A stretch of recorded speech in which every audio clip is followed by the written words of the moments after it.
जैसा कि देखो हमारा जो यूनिट चल रही है, चैप्टर चल रहा है, चैप्टर नंबर हमारे पास में फर्स्ट क्लास 12th का मेरे पास में चैप्टर चल रहा है, चैप्टर नंबर 1 क्लास 12th। क्या है चैप्टर का नाम? विद्युत आवेश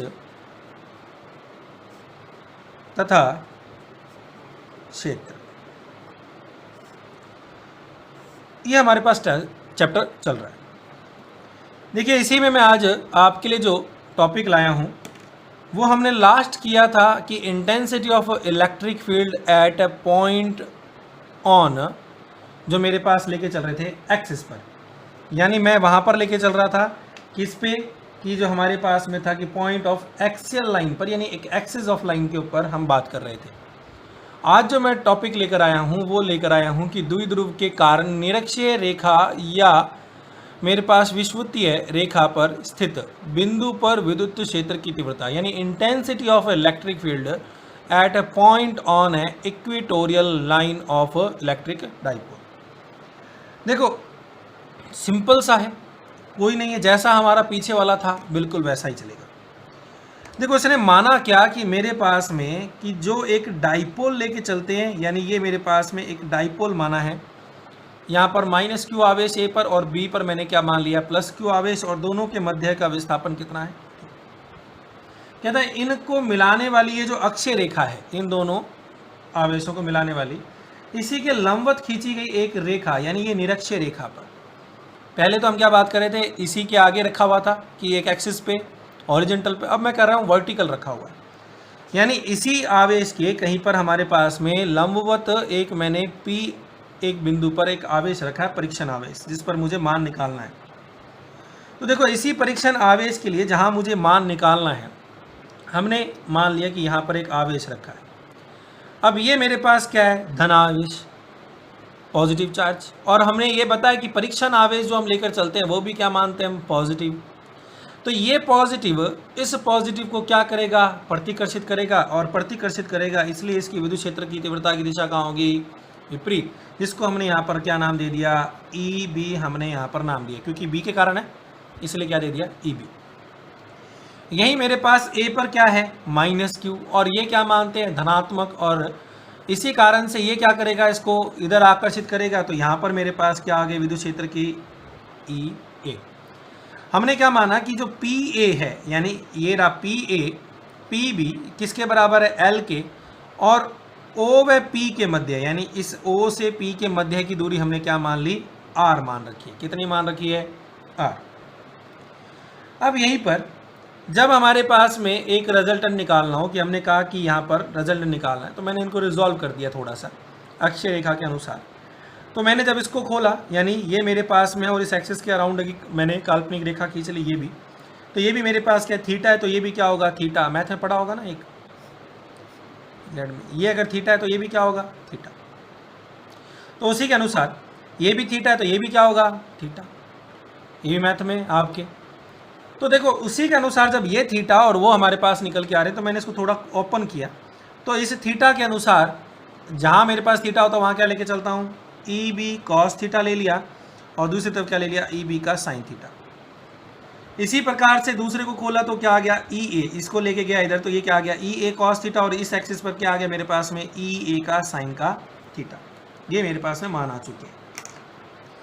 अब हमने क्या माना कि ये जो P है, यानी ये बिंदु जो मैं लेके चल रहा हूँ, ये बार बार मैंने येलो कलर का दिखा रखा है, मैं येलो अच्छा नहीं लगता तो भाई ऑरेंज दिखा देंगे भले। तो यहाँ पर ये जो ऑरेंज वाला ये एरिया दिखा रखा है, इस एरिया P पर कहता है P पर माइनस क्यू के कारण, यानी इस माइनस क्यू के कारण विद्युत क्षेत्र कितना निकला वो निकालना है। तो मेरे पास में क्या है, विद्युत क्षेत्र तीव्रता ई ए, वही फॉर्मूला के क्यू अपॉन में क्या आता है, आर स्क्वायर। यहाँ दूरी कितनी है, हमने मान रखी है शुरुआत में एल, तो मैंने क्या ले लिया, एल स्क्वायर। दिशा कहाँ गई, पी से ए की ओर, किधर है, पी से ए की ओर। इसी प्रकार पी पर प्लस क्यू के कारण वो ले ली विद्युत क्षेत्र की तीव्रता ई बी, और वो क्या लेके चल रहा हूँ, के क्यू अपॉन में एल का स्क्वायर, और वही आर, इनके बीच की दूरी भी कितनी है, एल, हमने शुरुआत में मान रखा है पी बी। दिशा कहाँ है, बी से पी की ओर, इधर ही जा रहा है ना भाई, इसलिए बी से बी पी दिशा की ओर। अब कहता है P पर परिणामी क्षेत्र E सदिश है, यानी E वेक्टर यानी वेक्टर ऑफ E विद्युत क्षेत्र पूछ रहा है। कहता है EA व EB दो हैं कि योग के बराबर होगा, यानी इस जगह मेरे पास क्या होगा, योग के बराबर। मैं सीधी सी बात करता हूँ, एक बल इधर लग रहा है और एक बल कहाँ लग रहा है, इस दिशा में लग रहा है, यानी इन दोनों के योग के बराबर है। मैं यहाँ से जरा कहता हूँ कि टोटल इनके ऊपर कितना आएगा, तो वो मैं यहाँ पर लिख देता हूँ सीधा। चलो अगले पेज पर मैं लिख रखा, अगले पेज पर अपने सीधी बात करते हैं। देखो क्या कहता है कि E बराबर किसके आएगा, EA और EB के दोनों के मान के बराबर है। और कहता है माना कि मेरे पास में जो कोण लेके चल रहे थे, जरा ये मैं यहाँ बना देता हूँ ट्राइंगल फिर से। ये आ गया A, ये आ गया B और ये आ गया मेरे पास में P। ये मेरे पास थीटा था, ये भी मेरे पास थीटा था। तो क्या कहता है PAB और यहाँ पर ये R ले लिया, रिजल्टेंट लेके चल रहे हैं दो मेरे पास एक ही दिशा में। वो भी क्या है मेरे पास में, दोनों के दोनों मेरे पास में क्या है, थीटा बराबर है कोण। तो इसी से स्पष्ट हुआ कि भाई ये जब दोनों बराबर हैं इस दिशा में, रिजल्टेंट के लिए जब थीटा ही बराबर है, ये थीटा और ये थीटा भी बराबर है, तो दोनों के थीटा के मान बराबर है। तो वहाँ पर अगर मैं कोई थीटा का मान रखता हूँ तो वो विद्युत क्षेत्र बराबर। तो कहता है EA और EB, क्योंकि दोनों आवेश बराबर मान के हैं तो बराबर ही प्रतिकर्षण बराबर ही आकर्षण लगाएंगे। तो कहता है कि मान परस्पर बराबर हैं परंतु दिशाएं भिन्न हैं। दिशाएं क्या होंगी, भिन्न होगी। तो हमने देखो यहाँ पर निकाला था एक EA कॉस का थीटा और एक क्या निकाला था, EB कॉस का थीटा। लेकिन जो लंबवत लेके चल रहे थे और एक इधर लंबवत लेके चल रहे थे, वो क्या था, एक EB का मेरे पास साइन का थीटा और दूसरा था EA साइन का थीटा। दोनों परस्पर क्या है, इसके लंबवत दिशा में है लेकिन विपरीत दिशा में होने के कारण इन दोनों के दोनों क्या हो गए मेरे पास में, ये एक दूसरे को विपरीत होने के कारण निरस्त कर देते हैं। और इसलिए AB के जो घटक हैं, यानी इस AB के अनुदिश, ये रिजल्टेंट फैक्टर मुझे मिलता है दोनों के लिए। इसलिए लिखा परिणामी क्षेत्र किसके बराबर होगा, E बराबर EA कॉस थीटा प्लस में EB कॉस थीटा। दोनों को जोड़ दिया, मैंने अभी कहा ना कि दोनों के कोण बराबर हैं, तो इसलिए मतलब उन दोनों के मान भी मेरे पास क्या होंगे, बराबर होंगे। इसलिए मैंने क्या लिख दिया, 2A कॉस थीटा। परिमाण में दोनों बराबर। मैं और थोड़ा सा दिखाता हूँ कि मैंने यहाँ लिखा था EA बराबर में KQ अपॉन में L का स्क्वायर और EB का मान भी क्या लिखा था, KQ अपॉन में L का स्क्वायर। दोनों के दोनों क्या है, परिमाण में समान नहीं है क्या भाई, सिद्ध किया है ना पीछे पीछे वीडियो में। जब दोनों के दोनों मेरे पास में मान बराबर हैं तो परिमाण समान है। मैंने लिख दिया 2EA कॉस का थीटा, दोनों समान है तो दोनों को जोड़ दिया तो क्या आ गया, 2A। अब जरा ट्राइंगल से आते हैं। कहता है AOP से निकालना है, ये A और ये मेरे पास में यहाँ पर आता है O ट्राइंगल में। कहता है इस ट्राइंगल से निकालना है। मैं ज़रा इसको हाईलाइट कर दूँ थोड़ा सा। ये ट्राइंगल कहता है इस ट्राइंगल की, ज़रा देखना, ये मेरे हाथ के नीचे। कहता है AOP से निकालना है। कहता है कॉस थीटा का मान निकालना है। तो भाई ये तो कितना है, dy/2 और ये कितना है, L। तो ज़रा निकालें इस ट्राइंगल से, क्या आएगा भाई, कॉस थीटा किसके बराबर होता है, कॉस थीटा किसके बराबर आता है, बेस अपॉन में हाइपोटेनस। बेस कितना है, ये रहा बेस, कितना ले लिया, OA कितना है, dy/2। दूसरा हाइपोटेनस कितना है, AP का मान कितना है, L, रख दिया भाई D अपॉन में 2L। मैंने मान रख दिया तो यहाँ पर मान रखते क्या आ गया, 2 है भाई। EA क्या मान है, KQ अपॉन में L स्क्वायर, रख दिया भाई।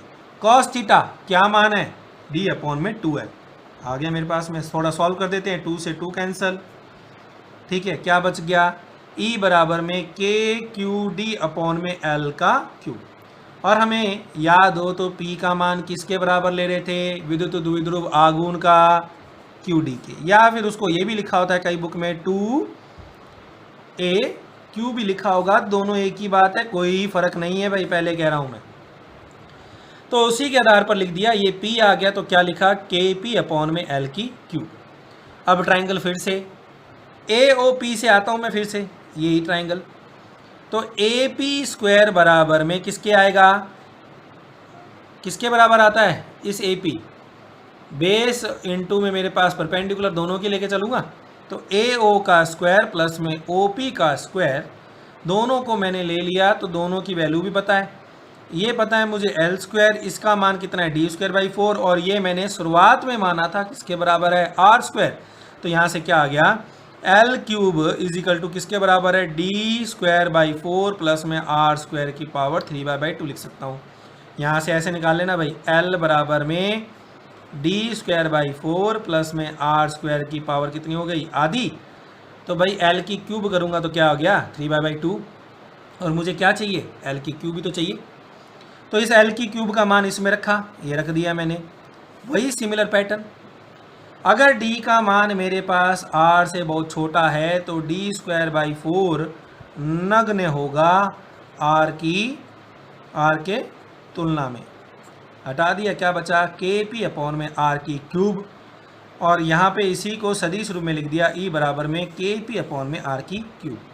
अब जरा फर्क देखें, जब मैंने उसी को अक्षय पे रखा था तब मेरे पास ई का मान, मैं यहाँ पर लिख रहा हूँ, जो बात बड़ी ध्यान से सुनना, मैंने जब अक्षय पे रखा था तो ई का मान था मेरे पास 2kp अपॉन में आर की क्यूब।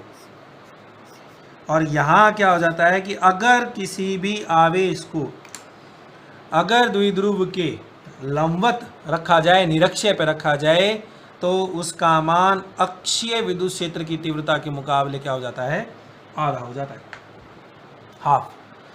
ये मेरे पास में मान निकल कर आया। इससे निकला क्या, कुछ पॉइंट निकले। तो कहता है अगर मैं इस पॉइंट के अनुसार बात करूं तो यहाँ कहता है कि निरक्षीय की तीव्रता मेरे पास स्पष्ट है कि क्यू पर, फिर से यहाँ पर भी क्यू पर निर्भर नहीं है, कहता है यहाँ पर क्यू पर निर्भर ना होकर द्विध्रुव आघूर्ण पर निर्भर करती है। किस पर निर्भर करती है, यहाँ पर लिख देता हूँ मैं, द्विध्रुव आघूर्ण पर निर्भर है, इस पर निर्भर करती है भाई, द्विध्रुव आघूर्ण पर। तीसरा वही सेम चीज जो बार बार लिखते हैं कि E बाई समानुपाती 1/r की क्यूब के है। विद्युत क्षेत्र जो भी मेरे पास तीव्रता निकलती है वो हमेशा उन आवेशों के मध्य की दूरी के बराबर रहेगी। कहीं पर भी है, उस परीक्षण आवेश की दूरी कह रहा हूँ मैं, ठीक है। ये मेरे पास में निकल कर आया और ये मेरे पास पॉइंट निकल कर आते हैं, इन चीज़ों की हमारे पास में डिस्कशन। अब इसी से एक और बिंदु निकल कर आता है, उस बिंदु पर भी चर्चा करते हैं। बड़ा इंपॉर्टेंट है ये, मैं कह रहा हूँ पेपर के हिसाब से बहुत इंपॉर्टेंट है, नहीं आए जरूर डाउट सेशन में पूछ लेना।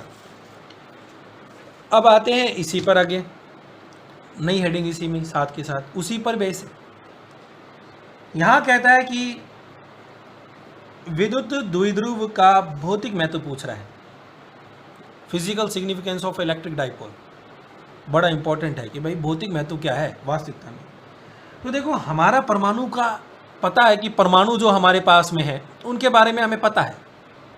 मैं बार बार कह रहा हूँ कि भाई न्यूक्लियस जो नाभिक है, इस नाभिक में मेरे पास में प्रोटॉन प्लस में न्यूट्रॉन बंद होते हैं और इसी के चारों ओर मेरे पास इलेक्ट्रॉन क्या करते हैं, घूमते हैं। तो यहाँ पर कहता है कि अगर परमाणुओं के मेरे पास में कहता है अगर परमाणु के इलेक्ट्रॉनों का द्रव्यमान केंद्र नाभिक में जो प्रोटॉन है उनके द्रव्यमान केंद्र के साथ संपाती हो, मतलब एक ही हो। भाई इसका भी द्रव्यमान केंद्र यही है प्रोटॉन का, और मेरे पास इलेक्ट्रॉन का द्रव्यमान भी केंद्र यही है, दोनों के केंद्र क्या है, सेम ही है। तो परमाणु द्विध्रुव आघूर्ण मेरे पास में क्या होगा, शून्य होगा। परमाणु का द्विध्रुव आघूर्ण क्या होगा, शून्य। मतलब चलेंगे नहीं भाई, क्या आघूर्ण कहाँ मिलेगा आपको जब दोनों के केंद्र संपाती हैं, दूरी है ही नहीं, कहाँ से मिलेगी, दूरी तो चाहिए ना। मैंने कहा ना जब वहाँ पर क्या है, P बराबर में QD लेके चलते हैं, जब ये है ही नहीं तो मान क्या मिलेगा, शून्य ही मिलेगा। लेकिन बड़ी अच्छी बात यहाँ पर लिखी है, कहता है अगर मैं उसको बाहरी विद्युत क्षेत्र में अगर रख दूँ, क्या लिख दूँ, बाहरी विद्युत क्षेत्र में अगर कोई परमाणु रखता हूँ, परमाणु ये जो परमाणु लेके चल रहा हूँ एटम, क्या रखने पर प्लस पॉजिटिव और नेगेटिव जो आवेश हैं इनके केंद्र एक दूसरे से के सापेक्ष विस्थापन होना शुरू कर देते हैं। मतलब ये प्रोटॉन है और ये मेरे पास इलेक्ट्रॉन है और ये इनका केंद्र है। जब मैंने इनको बाहरी विद्युत क्षेत्र में रखा तो ये अलग अलग होना शुरू हो जाते हैं, ऐसे इनके केंद्र अलग अलग होने शुरू हो जाते हैं और इनके मध्य को दूरी मिलती है। तो कहता है परमाणु द्विध्रुव बन जाता है और उस समय वो क्या बनता है, मेरे पास में द्विध्रुव बनता है और वो द्विध्रुव बनाता है वहाँ पर, और इसी द्विध्रुव बन जाते हैं। तो इसी के आधार पर दो बातें और निकल कर आती हैं, और वो बात क्या निकल कर आई, कहता है द्विध्रुव जो अणु है यानी पोलर मॉलिक्यूल वो क्या होंगे, H2O होंगे, NH3 होंगे या HCl होंगे। अगर मैं किसी को HCl परमाणु को रखूँगा तो एक पॉजिटिव होगा और एक नेगेटिव होगा, और ये क्या होंगे, विस्थापित होना शुरू हो जाएंगे। जब ये विस्थापित होंगे तो इनमें क्या होगा, द्विध्रुव आघूर्ण मेरे पास मिलेगा। यानी यहाँ द्विध्रुव आघूर्ण जो मैंने यहाँ शून्य लिखा है ये नहीं, इसमें मेरे पास द्विध्रुव आघूर्ण का मान कुछ ना कुछ मिलेगा। लेकिन वहीं अध्रुवीय अणु यानी नॉन पोलर मॉलिक्यूल जैसे ऑक्सीजन, नाइट्रोजन, हाइड्रोजन, ये केंद्र के संपाती होंगे। अगर केंद्र संपाती है तो वहाँ पर मेरे पास द्विध्रुव आघूर्ण शून्य होगा। तो यानी द्विध्रुव मेरे पास कैसे हैं, दो टाइप के, पोलर और नॉन पोलर। तो पहला द्विध्रुवीय, अगर बाहरी विद्युत क्षेत्र में रखा गया है तो वो मेरे पास पोलर हैं जिसके अंदर मुझे मिल रहे हैं। अध्रुवीय को भी अगर मैं कहीं पर रख दूं, यानी एक चीज़ बोल रहा हूं नोट करके, अगर मैंने अध्रुवीय को भी अगर बाहरी विद्युत क्षेत्र में रखा है और अगर उनके केंद्र एक दूसरे के सापेक्ष अगर विस्थापित होते हैं तो वो भी मेरे पास में क्या होंगे, द्विध्रुव बनाएगा, और द्विध्रुव बनाएगा तो उनका द्विध्रुव आघूर्ण का मान शून्य नहीं होगा। ये चीज़ मेरे पास फिजिकल इंपॉर्टेंस में यहाँ पर मिलकर आती है। ये चीज़ महत्वपूर्ण थी जो द्विध्रुव में हमें था। डेफिनेशन पूछ सकता है यहाँ से। अब मैं एक न्यूमेरिकल लेकर आया हूँ, वो न्यूमेरिकल भी बड़ा इंपॉर्टेंट है, वो हमें इसके साथ साथ करना जरूरी है। देखो न्यूमेरिकल क्या कहता है, बड़ा मज़ेदार न्यूमेरिकल है। हमारे पास न्यूमेरिकल में क्या कहा कि मान लिया उसने कि मेरे पास एक 10 माइक्रो कूलम, बड़े शब्द बड़े ध्यान से सुन के, 10 यानी मेरे पास माइक्रो कूलम प्लस माइनस के दो आवेश हैं, यानी एक प्लस है और एक मेरे पास में माइनस, मान लिया कि दो आवेश हैं इसलिए प्लस माइनस लिखा। कहता है कि एक दूसरे से पॉइंट यानी 5.0 mm दूरी पर स्थित है। कितनी दूरी पर, 5 पॉइंट यानी या 5 मिलीमीटर पर स्थित है। अब इसमें दो प्रश्न पूछे। पहला केस कहता है कि इस द्विध्रुव के अक्ष पर, अब क्या लिखा है ये बड़ा देखो क्या है कि पहला आवेश मैंने मान लिया यहाँ पर Q और दूसरा मेरे पास में प्लस Q, दोनों के बीच ये मेरे पास A है और ये मेरे पास कहीं B है और ये केंद्र है इसका O। ये मेरे पास -10 माइक्रो कूलम और ये मेरे पास प्लस का 10 माइक्रो कूलम।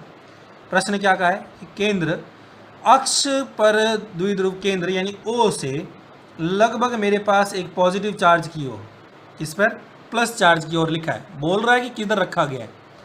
अगर वो माइनस चार्ज की ओर करेगा तो अलग बात निकलेगी और प्लस की है तो प्लस में।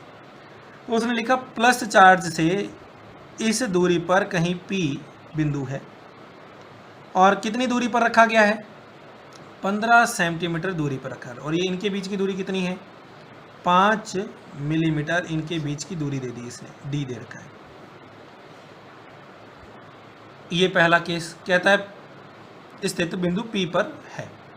तो विद्युत क्षेत्र ज्ञात करना है, तो पहला गेट इससे करते हैं, फिर उसके बाद प्रश्न दूसरा भी मैं साथ के साथ ही पढ़ देता हूँ ताकि हम आगे लेके चलें। और एक प्रश्न कहा कि ये मेरे पास एक अक्ष है और इसी अक्ष से लगभग मेरे पास में दोनों से, यानी वो भी मेरे पास में 15 सेंटीमीटर दूर कहीं पर अब निरक्षीय रेखा पर रखा गया है। अब उस P बिंदु पर पूछ रहा है A और B, यही माइनस का 10 का माइक्रो कूलम और ये 10 प्लस का माइक्रो कूलम, और पूछ रहा है कि इस पर कितना होगा। समझ में आ गया होगा मेरे ख्याल से प्रश्न। तो देखो अब इसी पर बात करें तो मैं इसको अब न्यूमेरिकल में सॉल्व करते हैं। देखो अब इसी पर बात करता हूं। तो क्या दिया था उसने, पहला अक्षीय। अक्षीय के लिए सूत्र क्या था, EP बराबर में चाहे आप अक्षय की कुछ भी लिख सकते हो यहाँ पर EP की जगह। 2kp अपॉन में मेरे पास r की क्यूब थी और B पोर्शन क्या था E, अगर वो मेरे पास में क्या है निरक्षीय पर है, आप लिख दो चाहे निरक्षीय लिख दो यहाँ पर, निरक्षीय पर, और चाहे यहाँ पर लिख सकते हो अक्षीय पर। उसका सूत्र था मेरे पास kp अपॉन में r की क्यूब। अब जरा देखिए P का मान क्या है 2k QD अपॉन में r की क्यूब। यहाँ पर भी लिख देता हूँ 2k QD अपॉन में r की क्यूब। यहाँ जरा फॉर्मूले पे आते तो फॉर्मूले पे 2 तो मेरे पास है ही, k का मान कितना लेके चलते हैं 9 गुना 10 की घात 9। आवेश कितना दे रखा है 10 माइक्रो यानी अगर मेरे पास 1 माइक्रो जो है वो 10 की घात -6 के बराबर होता है, यहाँ 10 की घात -6 गुना D, दोनों के मध्य दूरी कितनी दी है 5 मिलीमीटर है ना, और मिली मैंने पहले बताया था 1 मिली कितना होता है 10 की घात -3 बटे में R की दूरी कितनी दी है 15 सेंटीमीटर, और सेंटीमीटर को चेंज करेंगे मीटर में तो कितना हो गया 10 की घात -2 और साथ में क्या आ गया घात 3। इसको सॉल्व कर लेंगे, आंसर हमारे पास आ जाएगा। बड़ा सिंपल सा था। अब ये भी सेम वही काम K, अब यहाँ पर 2 सॉरी नहीं आएगा। K का मान कितना है 9 गुना 10 की घात 9। आवेश Q मेरे पास देखे चल रहा है ना, वो भी 10 माइक्रो, तो 10 से लेके चलेंगे तो यहाँ क्या आ गया 10 गुना 10 की घात -6 गुना मेरे पास 5 गुना 10 की घात -3 बटे में मेरे पास वही 15 गुना 10 की घात -2 की घात। कितना गुना ज़्यादा होगा मेरे पास, सिर्फ ये दुगना होगा। अगर ये मेरे पास इसको सॉल्व करूँ तो मान आता है 1.33 और इसका दुगना होगा तो ये कितना आ जाता है मेरे पास 2.66 गुना 10 की घात 5 न्यूटन पर कूलाम। ये भी आता है न्यूटन पर कूलाम गुना 10 की घात 5। ये मेरे पास सूत्र को सॉल्व करूँगा तो उसके अनुसार मेरे पास में ये वैल्यू निकल कर आती है। आप इसको सॉल्व बड़े आराम से कर सकते हो, क्या ऐसा नहीं है कि ये हमारे पास सॉल्व करना इतना इजी नहीं है, बड़ा इजी है सॉल्व करना और बहुत इजी। मैं ज़रा आपको इसके ऊपर कुछ नहीं है, घाते हैं काटनी है एक दूसरे से और उसके आधार पर है। तो ये आज के लिए हमारा टॉपिक था। नेक्स्ट टॉपिक मैं आपको बता देता हूँ, आप पढ़ के आ सकें, ताकि नेक्स्ट टॉपिक हमारा आएगा कि एक समान विद्युत क्षेत्र में स्थित विद्युत द्विध्रुव पर बल तथा बल आघूर्ण, इसके बारे में हम डिस्कस करेंगे। और कोई भी अगर दिक्कत लगे तो ज़रूर कमेंट बॉक्स पे, यानी जो क्वेश्चन पूछने के लिए आपके हैं डाउट्स में, उसमें आप मुझे ज़रूर बताना ताकि हम उसको डाउट सेशन में क्लियर कर लें। तो आज के लिए इतना ही, धन्यवाद।